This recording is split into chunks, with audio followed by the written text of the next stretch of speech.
Step into Value Zone Hypermart Button Cheru. నమస్తే, welcome to Suman TV. Karnataka deputy CM DK Shivakumar పై CBI మరోసారి కన్నేసింది. ఆదాయానికి మించిన ఆస్తుల కేసులో 2020లో ఆయనపై నమోదైన కేసుకు సంబంధించి తమ ముందు విచారణకు రావాలంటూ కూడా ఆదేశించింది. అయితే ప్రస్తుతం సార్వత్రిక ఎన్నికల వేళ కర్ణాటక ట్రబుల్ షూటర్ని మరోసారి సిబిఐ టార్గెట్ చేయడంపై ఏ రకమైన రాజకీయంగా ఏ రకమైన మెసేజ్ వెళ్ళబోతుంది, దీనిపై విశ్లేషిద్దాం. ప్రస్తుతం మనతో పాటున్నారు Suman TV news chief editor Keshav garu. Keshav garu నమస్తే అండి. నమస్తే Gautam. Sir, Congress trouble shooter DK Shivakumar ట్రబుల్లో పడ్డారు అనుకోవచ్చు. ట్రబుల్స్లో ఉంటారు, ఆల్రెడీ ట్రబుల్స్లో ఉంటారు. ఇంకొంచెం డీప్ స్ట్రగుల్స్లోకి వెళ్తున్నట్టుగా కనిపిస్తుంది. సిబిఐ నోటీసులు ఇచ్చింది, 11వ తారీఖున విచారణగా హాజరు కావాలని చెప్పిన ఆదేశాలు జారీ చేసింది. అయితే ఇక్కడ రెండు విషయాలు ఉన్నాయి. అంటే డీకే శివకుమార్ని ఎందుకు టార్గెట్ చేశారంటే ఒక రీజన్, కర్ణాటక అంటే కేరళలో ఒక ఛానల్కి సంబంధించి దానిలో ఇన్వెస్ట్మెంట్స్ ఉన్నాయి, ఈయన కుటుంబానికి సంబంధించి దానిపైన కొన్ని అనుమానాలు ఉన్నాయి, ఆదాయానికి మించినటువంటి ఆస్తులు ఉన్నాయి. ఈ అంశం మీద దాదాపు 30 మందికి నోటీసులు ఇచ్చింది సిబిఐ. దానిలో భాగంగానే డిప్యూటీ సీఎంగా ఉన్నటువంటి శివకుమార్ కూడా నోటీస్ ఇచ్చింది. నిజంగానే డిప్యూటీ సీఎం హోదాలో ఉన్న వ్యక్తికి నోటీసులు ఇవ్వచ్చా అనే సందేహం మన ఎందుకంటే ఆంధ్రప్రదేశ్లో మనం చూస్తున్నాం 17A అప్లికబుల్లా కాదా వీటిపైన జరుగుతుంది కదా. కాకపోతే ఏంటంటే అవి అధికారిక హోదాలో తీసుకున్నటువంటి నిర్ణయాలు. ఇదేంటంటే ఆయన వ్యక్తిగతమైనటువంటి వ్యవహారంలో జరిగినటువంటి పరిణామం కాబట్టి నోటీసులు ఇవ్వచ్చు, నోటీస్కి అటెండ్ అయ్యేటువంటి అవసరం కూడా వెసులుబాటు కూడా ఉండొచ్చు. అయితే శివకుమార్కి ఇక్కడ ఒక అడ్వాంటేజ్ ఉంది. గతంలో ఇచ్చినటువంటి నోటీసుల విషయంలో కానీ సిబిఐ విచారణ విషయంలో కానీ కోర్టులే నిర్ద్వందంగా అది నిబంధనలకు విరుద్ధంగా ఉందని తోసిపుచ్చి ఆయన పైన వేసినటువంటి కేసును లోకాయుక్తకు బదిలీ చేసినటువంటి పరిస్థితి ఉంది.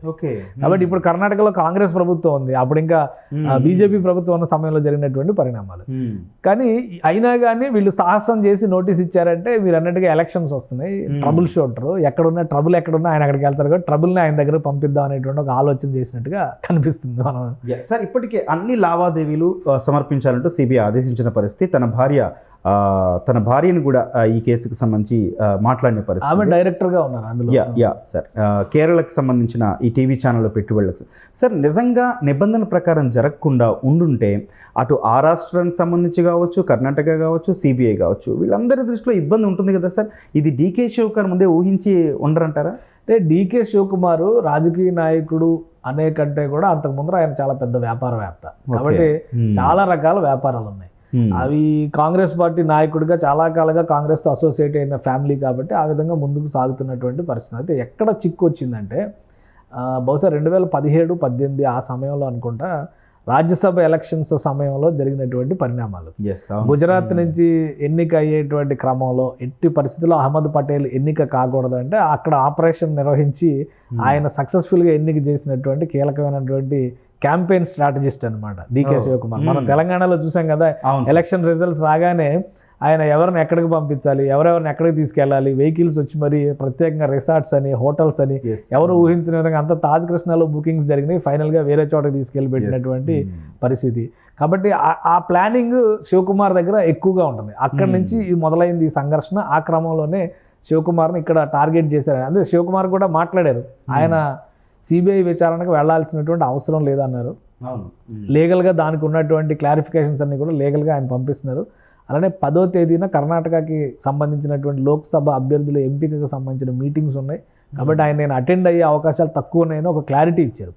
సో ఈ పరిణామాలు అదే కాదు, అసలు ఒక సిబిఐ ఎంటర్ కావాలనే దాని మీద కాంగ్రెస్ పాలిత రాష్ట్రాల్లో సిబిఐ ఎంటర్ కాకుండా నిర్ణయాలు తీసుకుంటాం. మనం ఛత్తీస్గఢ్లో ఆల్రెడీ చూసాం, భూపేష్ బఘేల్కి సంబంధించి ఒక స్కామ్, ఇప్పుడు ఏదైతే ఆ లాటరీ స్కామ్ ఒకటి చక్కర్లు కొడతా ఉంది కదా, మొత్తం అంతా కూడా దేశం అంతా సంచలనం, గల్ఫ్ కేంద్రంగా జరిగినటువంటి మొన్న ఉప్పల్ రవి అనేటువంటి అతన్ని అరెస్ట్ చేశారు. ఆ స్కామ్ విచారణకు సంబంధించి కూడా సీఎం, అక్కడ మాజీ సీఎం, ఇప్పుడు అప్పటి సీఎంకి రిలేషన్స్ ఉన్నాయని అక్కడ సిబిఐ ఎంటర్ అవ్వడానికి కావాల్సినటువంటి చర్యలు కూడా తీసుకుంటున్నారు. సో కర్ణాటక పాలిత రాష్ట్రాల్లో జరుగుతున్నటువంటి ఈ పరిణామాలు వీళ్ళు చెప్తుంది ఏంటంటే కేవలం కక్ష సాధింపు కోసం జరుగుతున్నటువంటి పరిణామాలు అంటున్నారు. బట్ శివకుమార్ మీద మొదటిసారి అయితే మనం ఇదేదో కక్ష సాధింపులాగా అనుకోవచ్చు, బట్ వరుసగా జరుగుతున్నటువంటి పరిణామాలు కాబట్టి ఏం జరుగుతుంది చట్టపరంగా, అసలు డీకే శివకుమార్ అటెండ్ కావాల్సినటువంటి పరిస్థితి ఉంటుందా విచారణకి అనేది కొంత లీగల్గా చిక్కుముడులు ఉన్నటువంటి అంశం కాబట్టి ఆయన అడ్వకేట్స్ ఏం సమాధానం ఇవ్వబోతున్నారనే దాని మీద తదుపరి పరిణామాలు ఆధారపడి ఉండడానికి అవకాశం ఎక్కువ. సార్, ఒకవేళ విచారణకు హాజరవుతే అరెస్ట్ అయ్యే అవకాశాలు ఉన్నాయంటారా?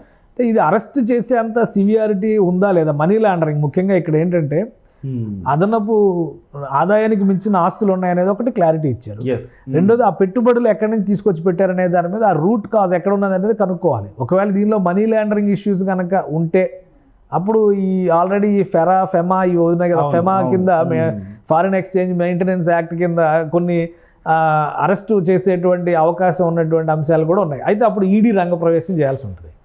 సో ఇక్కడ సిబిఐ నోటీసులు ఇచ్చింది కాబట్టి ప్రాథమిక విచారణ సిబిఐ నుంచి మొదలయ్యి ఆధారాలు వచ్చేదాన్ని బట్టి తదుపరి చర్యలు ఉండే అవకాశం ఉందా, లేదా శివకుమార్ చెప్తున్నట్టుగా ఎలక్షన్స్ సమయంలో ఆయనకి మానసిక ప్రశాంతత లేకుండా కొంత ఇబ్బంది పెట్టేటువంటి క్రమంలోనే ఈ అరెస్టుల ఈ నోటీసుల పరంపర కొనసాగుతుందా అనేది కొంచెం వేచి చూడాలి. ఎందుకంటే ఈ కేసులో మొదటి నోటీస్ ఇది.